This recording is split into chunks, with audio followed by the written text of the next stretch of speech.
Fidèles téléspectateurs, bonjour et bienvenue à ce 8e numéro de votre émission Environnement et droit qui revient aujourd'hui encore sur la problématique de la levée du moratoire forestier décrété en RDC depuis 2002. Et vous savez, pour ceux qui suivent l'actualité, que le gouvernement congolais se prépare à lever donc ce moratoire. Ça a été dit en Conseil de ministres sur proposition de Madame la vice-première ministre et ministre de l'Environnement et Développement durable. Le gouvernement est en train donc de se préparer à lever ce moratoire à travers un décret qui va être signé ou qui est peut-être déjà sur la table du Premier ministre qui n'attend que sa signature pour que ce moratoire prenne fin.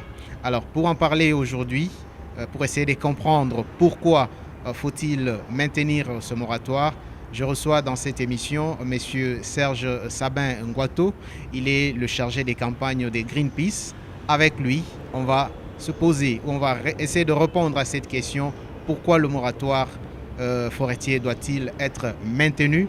Qu'est-ce que la RDC gagne en maintenant ce moratoire? Et quels sont les autres désavantages pour la RDC en acceptant d'élever le moratoire? Monsieur Ngwato, bonjour. Bonjour. Bienvenue sur le plateau d'Environ News TV. Merci. Voilà.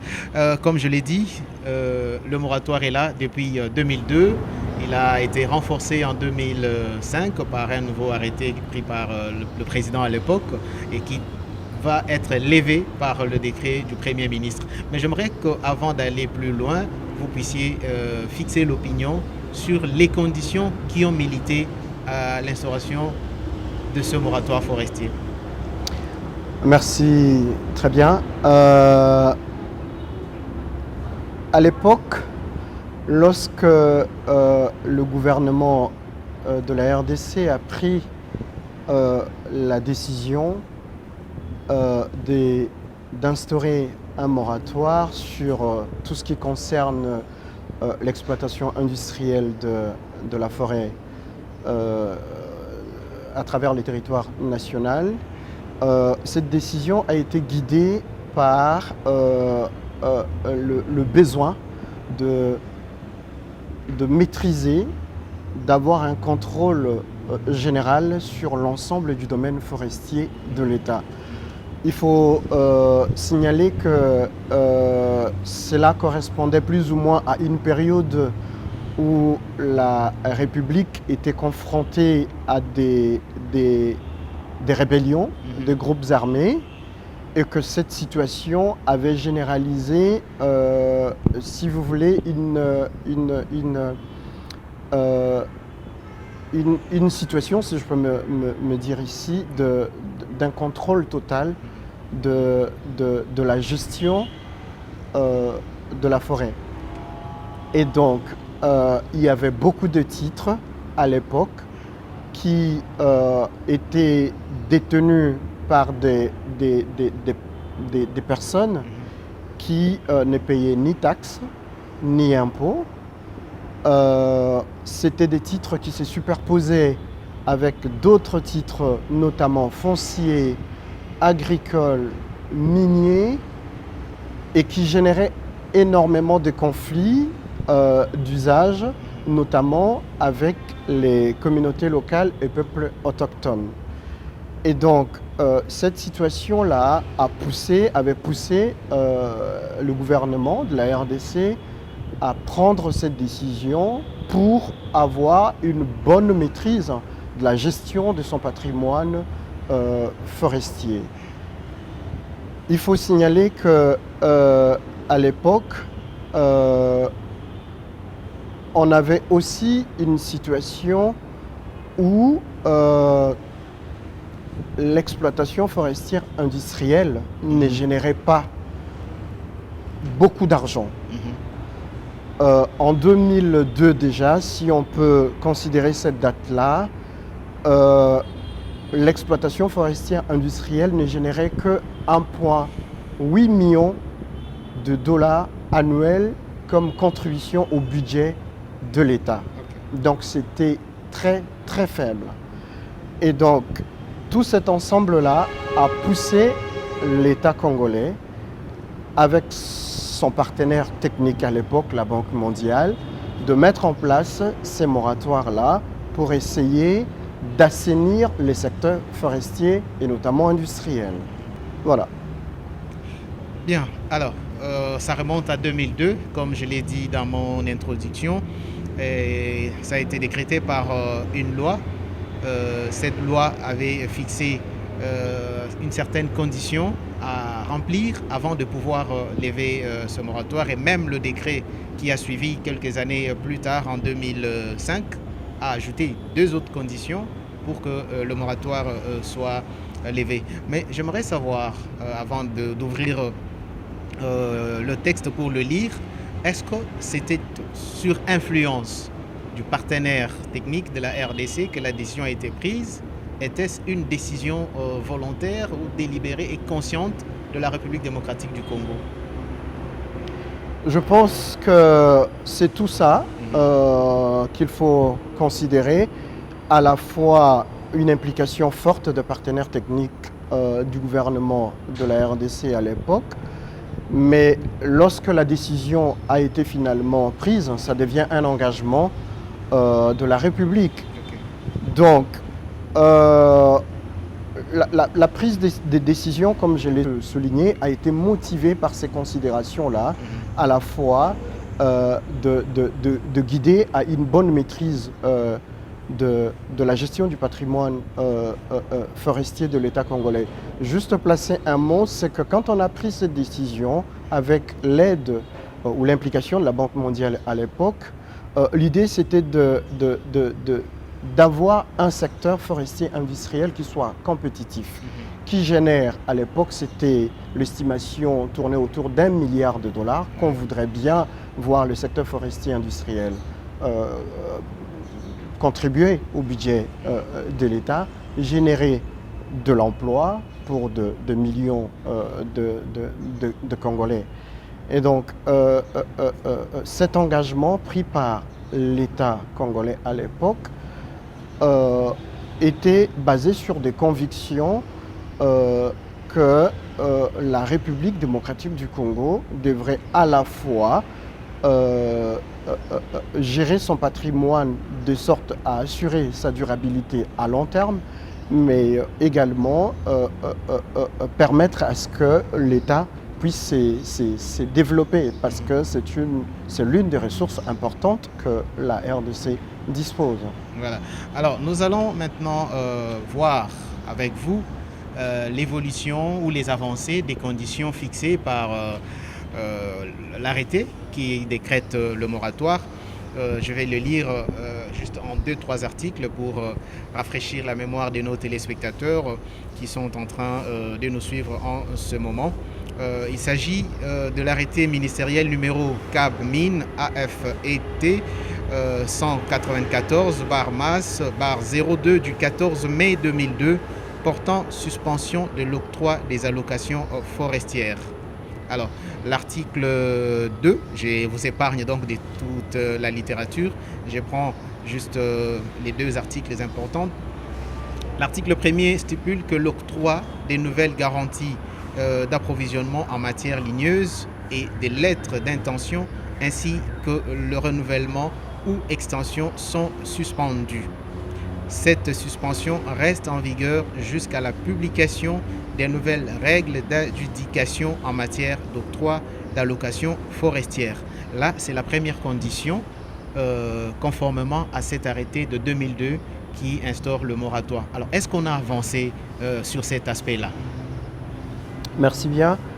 Oui, on peut considérer que sur cet aspect ou cette condition, on a avancé parce que en 2005, il y a eu signature d'un décret qui a fixé les modalités d'attribution de concessions forestières, mais qui a également renforcé ces moratoires-là. Donc ça, c'était le premier texte qui a été pris en rapport avec cette première condition, mais il y a eu également d'autres textes qui ont suivi en 2008 et en 2009, notamment un arrêté pour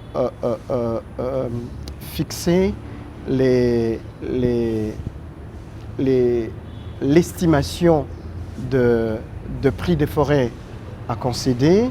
Il y a également un autre arrêté qui a été pris pour décider des critères de sélection de futurs concessionnaires forestiers. Et donc il y a eu une série de textes qui avaient été pris pour compléter cet arsenal juridique-là et réaliser de fait cette première condition qui est décidée par cet arrêté de 2002. Voilà. Donc pour l'arrêté de 2002, il n'y a pas beaucoup d'inquiétudes là-dessus. Donc il y a quand même des avancées, si on peut le dire ainsi. Voilà. Voilà. Alors voyons maintenant les deux autres conditions qui se sont ajoutées. Vous l'avez dit avec l'arrêté de 2005, l'article 23 de cet arrêté. Je dois quand même permettre à nos téléspectateurs de savoir que c'était le décret 05/116 du 24 octobre 2005 fixant les modalités des conversions des anciens titres forestiers en contrat de concession forestière et portant extension du moratoire en matière d'octroi des titres d'exploitation forestière. Et c'est à l'article 23 de ce décret de 2005 qu'il est dit: le moratoire instauré par l'arrêté du 14 mai 2002 portant suspension de l'octroi des allocations forestières reste en vigueur jusqu'à la réalisation des deux conditions supplémentaires suivantes. La publication des résultats définitifs du processus de conversion, y compris la résiliation effective des titres non convertis, et l'adoption sur base d'un processus consultatif d'une programmation géographique des futures allocations à l'horizon des 3 ans. Revenons d'abord sur la deuxième condition, la publication des résultats définitifs du processus des conversions. Est-ce qu'il y a des avancées à ce jour par rapport à cette deuxième condition? Alors, si on considère les avancées, c'est qu'en 2014, après un long processus de conversion très controversé de tous les anciens titres forestiers de l'époque, le secrétaire général... L'échéance était de 3 ans, mais quand vous parlez de 2014, donc on a pris beaucoup de temps pour avancer. Beaucoup de temps, parce que le processus était à la fois complexe, mais aussi controversé. Il y a pas mal de choses qui se sont passées pendant ces temps-là. Mais finalement, en 2014, le secrétariat général au ministère de l'Environnement et du Développement durable a pris un communiqué pour rendre finalement public les résultats du processus de conversion de tous les anciens titres forestiers et qui faisait état de la conversion en contrat de concession forestière de plus ou moins 57 titres d'exploitation industrielle qui représentaient à peu près 10 millions et quelques hectares. Ouais. Donc, cette deuxième condition fixée par ces décrets, on peut dire qu'en dépit des critiques, ça a été réalisé à travers la publication de ces communiqués-là. Il reste cependant la troisième condition. Je peux aider encore le téléspectateur à avoir des précisions là-dessus. Il s'agit donc de l'adoption sur base d'un processus consultatif d'une programmation géographique des futures allocations à l'horizon des 3 ans, nous venons de les dire. Voilà. Alors, qu'est-ce qui se passe avec cette condition? Où en sommes-nous? On est au point de départ avec cette condition-là parce que vous vous rendez bien compte que ce texte-là a été signé en 2005 et que le délai qui a été fixé pour réaliser cette condition était au bout de 3 ans. Mais aujourd'hui, on est en 2021, donc ça fait à peu près 16 ans depuis que on attendait que cela soit fait. 16 ans, si on considère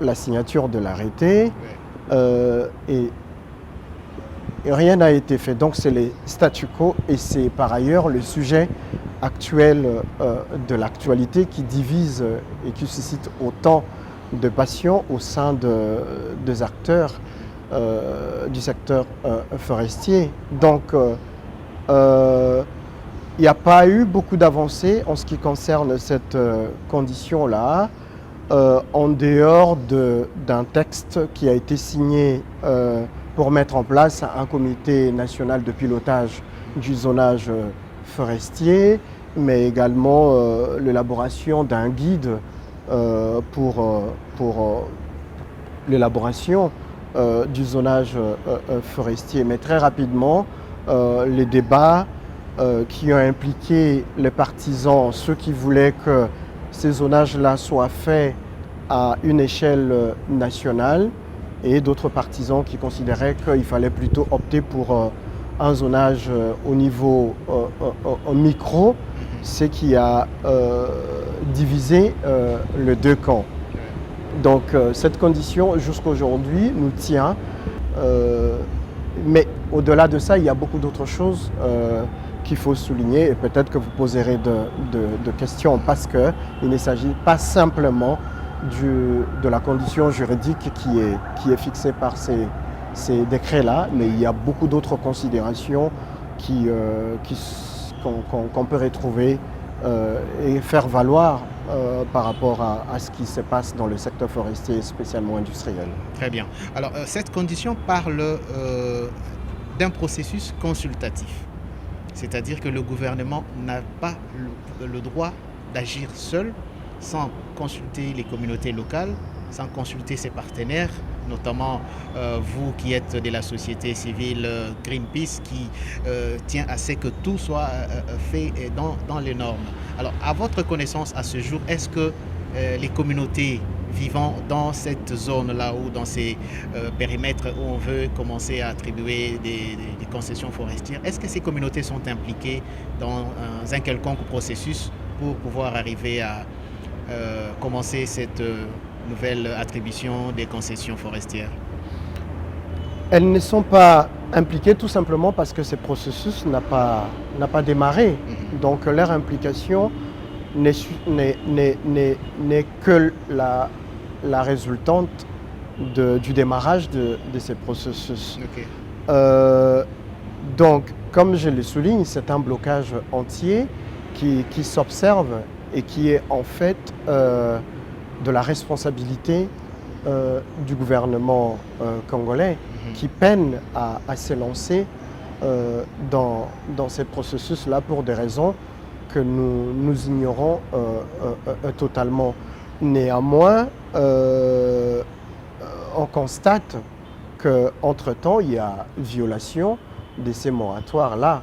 Il y a violation de ces moratoires et c'est là que ça nous inquiète, parce que cette violation est à la base de problèmes que nous constatons sur terrain et qui nous poussent à considérer que si ces problèmes-là demeurent, c'est la forêt qui va en pâtir. Si ces problèmes-là demeurent, ce sont les communautés qui vont en souffrir, être appauvries davantage. Donc il y a intérêt et il y a urgence à ce que des choses soient faites pour aller dans le sens d'assurer une protection de l'intégrité physique du patrimoine forestier congolais, mais également respecte les droits des communautés locales. Quand vous parlez de violation, vous faites là allusion aux récentes attributions des concessions forestières faites par l'ancien ministre Claude Nyamugabo. On a entendu aussi la voix des Greenpeace à ce propos. Et quelles autres violations que vous avez constatées à part ces attributions-là? Oui, il y a tout ça. Pour vous donner une idée de l'étendue du dégât actuel qui nous pousse à demander à ce que ces moratoires-là soient maintenus. Rien qu'en 2020, l'année dernière, l'ancien ministre de l'Environnement a attribué à peu près 2 800 000 hectares de concessions forestière en janvier 2020, mais également vers la fin de l'année. C'est une superficie énorme qui ont été illégalement attribuées et qui entraîne avec elle des problèmes environnementaux, des problèmes sociaux, la perte de l'habitat, la perte de la biodiversité. Donc, c'est des situations qui nous scandalisent et nous avons mis devant la place publique pour susciter effectivement une prise de conscience pour maintenir ces moratoires-là. Parce qu'il y a raison de maintenir ces moratoires-là. Si vous me permettez, c'est que parce que le plan de la vice-première ministre et ministre de l'Environnement tel qu'adopté en Conseil des ministres en juillet dernier, c'est en fait d'augmenter la superficie forestière à l'exploitation industrielle. Ok. Mais ces plans-là, c'est en fait un désastre. Pourquoi? Parce que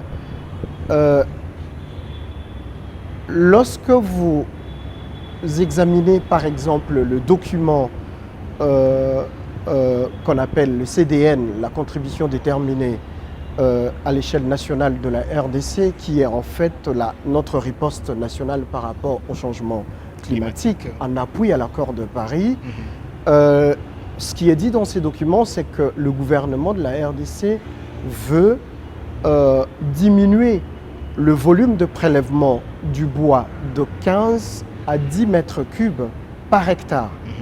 Et donc, vous comprenez où est-ce qu'on peut situer ces plans-là de levée de moratoire? Augmenter les superficies forestières, ouvrir la forêt à l'exploitation industrielle, mais en même temps, on a un objectif climatique stratégique qui vise à réduire le volume de l'exploitation du bois. Donc, nous disons que ces plans-là, il est impensable. Et donc, au-delà du constat malheureux que nous avons mis devant la place publique avec ces violations-là, poursuivre des attributions futures sans respecter un certain nombre de critères, comme cette troisième condition qui est liée à la programmation géographique, mais avec cette condition, il faut aussi associer l'aménagement du territoire parce que cette programmation géographique, si vous voulez, doit être en étroit lien avec la réforme de l'aménagement du territoire qui est, elle, beaucoup plus multisectorielle et qui demande une participation inclusive et transparente. Donc, c'est au final un plan qui est très mal pensé parce que ça comporte avec lui des germes de cascades de déforestation, ça comporte avec lui de problèmes sociaux, ça comporte avec lui de problèmes liés à la perte de la couverture de l'habitat et de la biodiversité. Donc nous pensons qu'il y a vraiment intérêt à maintenir ces moratoires-là pour assurer un bel avenir pour la forêt congolaise. Alors, parce que vous êtes déjà en train de parler des désavantages de la levée du moratoire, la question que j'aimerais vous poser en peu de mots, c'est de savoir qu'est-ce que Greenpeace veut ou attend du gouvernement congolais par rapport à cette situation? Merci pour la question. Ce que Greenpeace Afrique veut voir le gouvernement prendre comme engagement, c'est d'abord de maîtriser la situation de concessions forestières industrielles existantes. Comme je l'ai souligné, officiellement, on parle de 10 millions d'hectares de forêt à l'issue du processus de conversion des anciens titres forestiers, officiellement. Mais en même temps, il y a des violations en cascade de ces moratoires-là. il est tout à fait indiqué et important que la situation actuelle soit maîtrisée, contrôlée par le gouvernement de la RD. Cela implique en fait de procéder à une revue légale de l'ensemble de titres forestiers sur l'étendue du territoire national. Il faut procéder à une évaluation complète de tout ce que nous avons comme concession forestière industrielle, y compris d'annuler tous les titres qui sont illégaux, éparpillés à travers la République. Ça, c'est la première des choses. La deuxième des choses, c'est en lien avec le processus de l'aménagement du territoire que nous voulons voir transparent, inclusif, mais qui prend en compte ce qui doit être fait au niveau du secteur forestier. Ça veut dire que la programmation dont on veut être menée au niveau du secteur forestier doit être faite en collaboration ou en étroit lien avec cette réforme de l'aménagement du territoire, comme je l'ai indiqué, beaucoup plus multisectoriel. Le rôle de l'aménagement du territoire étant d'organiser la planification du territoire national en ce qui concerne les différentes ressources et ensuite de laisser à chaque secteur, chaque ministère, le soin de les affecter. Donc la programmation géographique doit être intégrée dans la réforme de l'aménagement du territoire. Ensuite, ce que nous voulons également la RDC prendre comme engagement, c'est d'accorder plus de soutien, pas seulement la RDC, mais également le bailleur de fonds, et notamment CAFI, qui est l'initiative pour les forêts de l'Afrique centrale, travailler avec le gouvernement congolais pour apporter un soutien beaucoup plus important aux initiatives communautaires, notamment la foresterie communautaire, qui suscite depuis quelque temps beaucoup d'enthousiasme et qui a un potentiel fort de protéger à la fois la forêt, mais d'améliorer le bien-être de populations qui vivent et qui dépendent de la forêt. Voilà. Alors, que répondrez-vous à ceux qui pensent que vous, Greenpeace Afrique et bien d'autres ONG qui criaient pour le maintien de ce moratoire, vous êtes en train de maintenir l'État congolais dans la misère, vous lui privez de beaucoup de moyens, l'État congolais peut se faire énormément d'argent en accordant des concessions forestières à des nouveaux exploitants. Mais vous demandez qu'on maintienne le moratoire, mais en retour, vous ne donnez rien en ressources financières à l'État congolais. Quelle est la réponse à cette question? Lorsque nous militons pour le maintien du moratoire, c'est pour toutes les raisons, tous les arguments que j'ai avancés. Malheureusement, ce qu'on entend souvent de partisans de la levée du moratoire, c'est que c'est un manque à gagner pour l'État congolais. Cela ne se justifie pas, parce que cet argument souligne à quel point on considère la forêt comme simplement un bien économique sur lequel faire des profits, des avantages financiers. Ouais. La forêt n'est pas que ça. La forêt, c'est des services environnementaux qui sont rendus à notre pays et à la planète. La forêt, c'est des millions de peuples autochtones et des communautés locales. La forêt, c'est la biodiversité. La forêt, c'est cet écosystème complexe qui fait à ce que nous puissions aujourd'hui vivre sur cette planète-là. Donc cet argument-là est très, très réducteur. Mais il faut souligner aussi que, comme je le dis, depuis 2002, le secteur forestier n'est généré que 1,8 million de dollars au budget national. En 2011, le ministère des Finances avait présenté un chiffre autour de 10 millions. C'est-à-dire que depuis tout ce temps, ces secteurs-là, en dépit des millions d'aides, parce qu'il faut le souligner, c'est l'un des secteurs qui a bénéficié de financements importants de la part de bailleurs de fonds depuis l'an 2000. Des millions d'aides internationales ont été acheminées vers la RDC, mais les secteurs forestiers industriels, la filière bois industrielle est toujours, comme je le dis, hors contrôle. Ça entraîne, ça facilite la corruption, l'accaparement de ressources par quelques élites congolaises, mais également ça entrave le bon développement du pays. Donc ça ne génère pas beaucoup d'argent. Et malgré toutes ces violations, toutes ces attributions illégales de concessions forestières, ça n'a jamais rapporté autant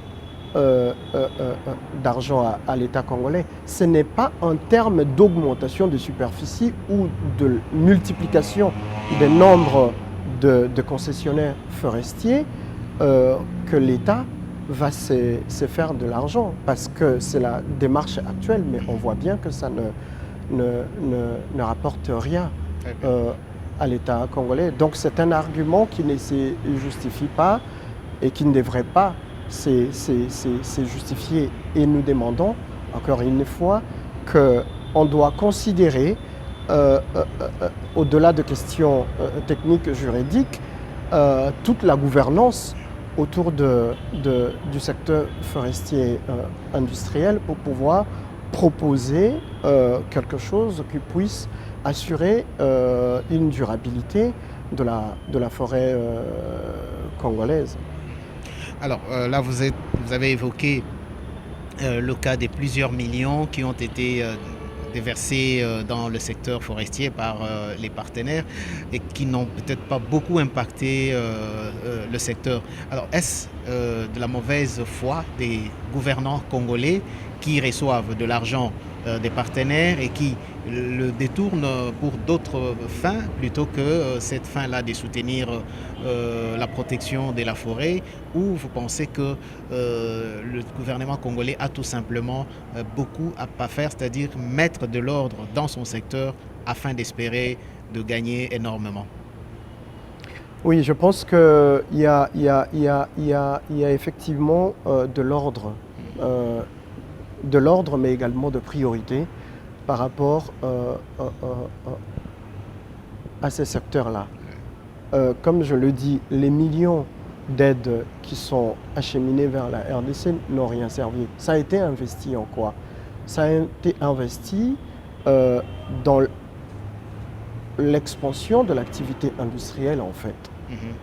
On a soutenu l'exploitation industrielle en pensant que elle devrait être compétitive, comme à l'époque, lorsqu'on a pris le moratoire. On a cru que ça allait générer beaucoup d'emplois, on a cru que ça allait générer des millions de dollars, mais au final, le bénéfice n'a été que marginaux.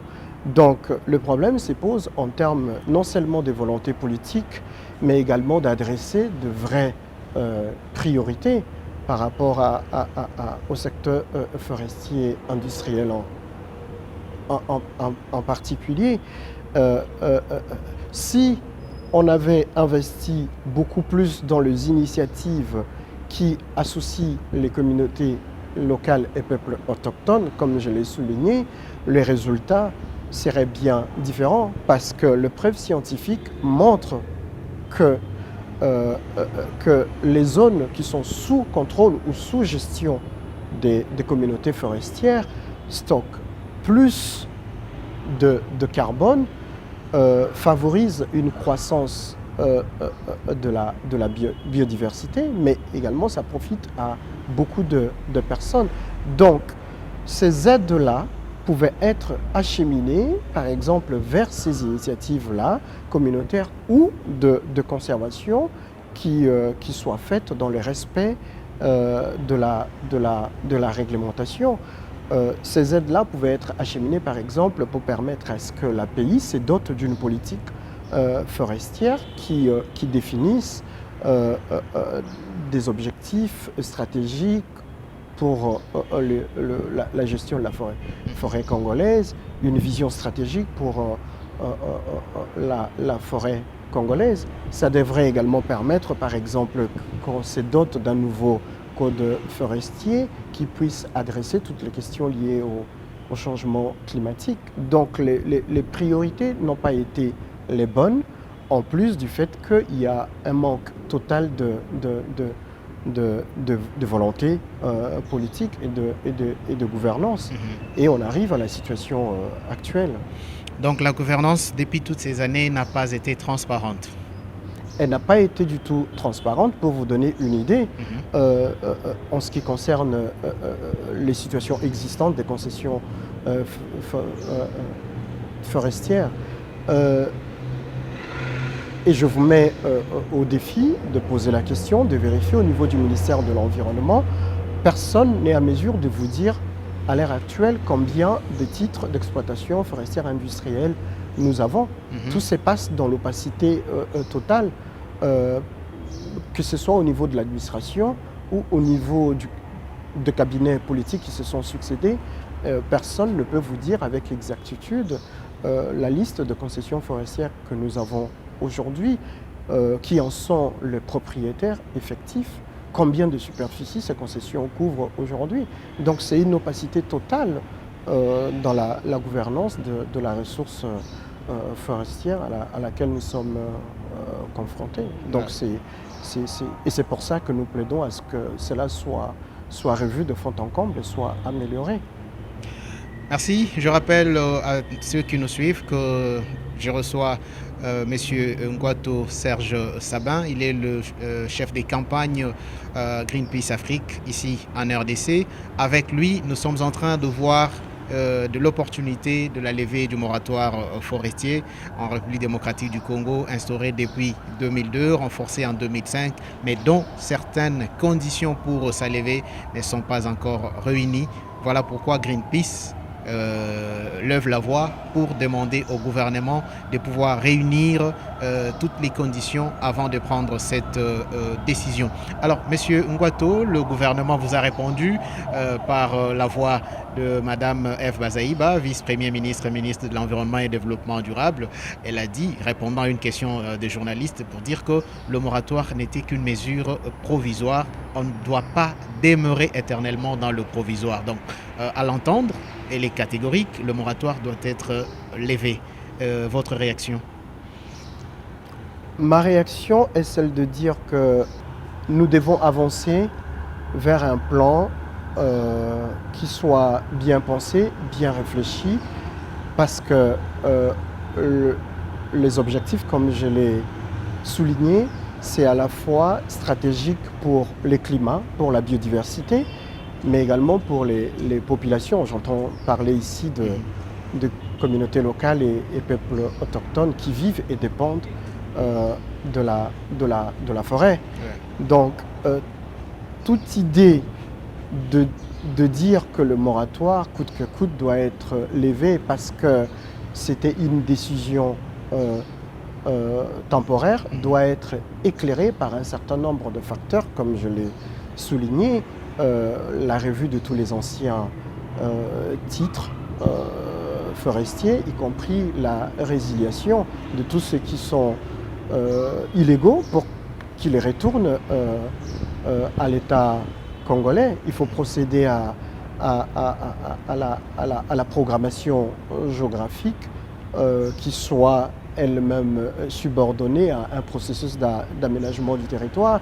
Il faut que cette idée-là soit éclairée par la nécessité d'apporter un soutien beaucoup plus soutenu aux efforts de protection de la forêt par les communautés locales et peuples autochtones. Il faut que cette idée soit éclairée par la nécessité d'avoir une politique forestière capable de préserver notre ressource, mais également du code forestier. Donc, on a du mal à comprendre que sans analyser pour reprendre l'expression de Madame la vice-première ministre et ministre de l'Environnement, froidement toutes ces considérations-là, on ne conçoit pas qu'on passe à l'étape tout de suite de lever le moratoire. La levée du moratoire ne doit pas être un fait accompli. Il faut que cela soit subordonné à l'analyse de ce qui se passe dans ces secteurs-là, les priorités dans ces secteurs forestiers. Donc, encore une fois, ce n'est pas une logique qui puisse aider. Et on a l'impression que Madame la ministre se renferme sur elle-même. Elle n'appréhende pas les arguments du reste constructifs et cohérents qui sont proposés par les acteurs de la société civile que nous sommes. Voilà. Mais est-ce que vous avez eu le temps de parler avec elle? Vous êtes allé vers elle pour essayer de discuter face à face avec elle, pour lui présenter toutes ces conditions-là? C'est que vous êtes en train d'avancer comme argument pour que le moratoire soit maintenu. Est-ce que vous avez eu le temps de discuter de ça avec l'autorité des tutelles? Je pense que nous avons... En dehors de vos correspondances, bien sûr. Je voudrais, parce que je pense que c'était quand même un point de départ important dans ce que nous avons pensé être une collaboration avec Madame la vice-première ministre et ministre de l'Environnement. Nous lui avons adressé notamment la correspondance sur une autre question qui concerne l'attribution l'année dernière par son prédécesseur d'une superficie d'1,4 million d'hectares à un concessionnaire qui est un expatrié belge qui a fait carrière dans le mine, des concessions vouées à la conservation, déguisées en conservation. Mais malheureusement, ce que nous avons pu observer, c'est son silence qui a perduré depuis quasiment 2 mois. Elle n'a pas répondu à notre préoccupation. Et donc, nous considérons que, et au-delà de tout ce que nous mettons sur la place publique, toutes nos révélations, et elle est restée totalement silencieuse, nous considérons que ce n'est pas une bonne approche de recevoir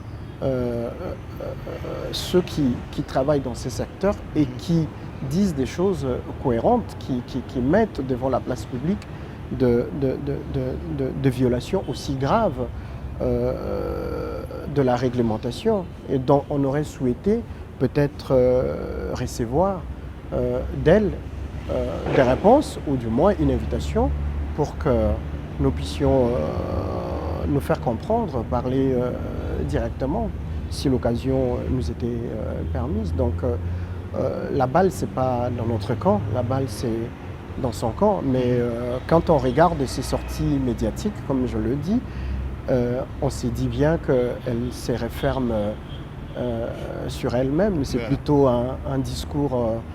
je ne lui prête pas l'intention que cela soit une forme de mépris à l'égard du travail que la société civile fait d'importance capitale. Très bien. Je ne pense pas que dans ses propos,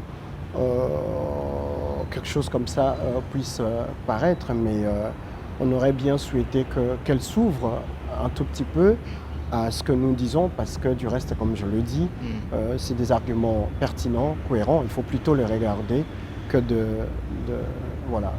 d'adopter une autre attitude. Merci. Bien, parce que vous avez constaté une sorte de fin de non-recevoir, donc vous vous êtes résolu de continuer à parler à travers les médias, à adresser des correspondances et au niveau local.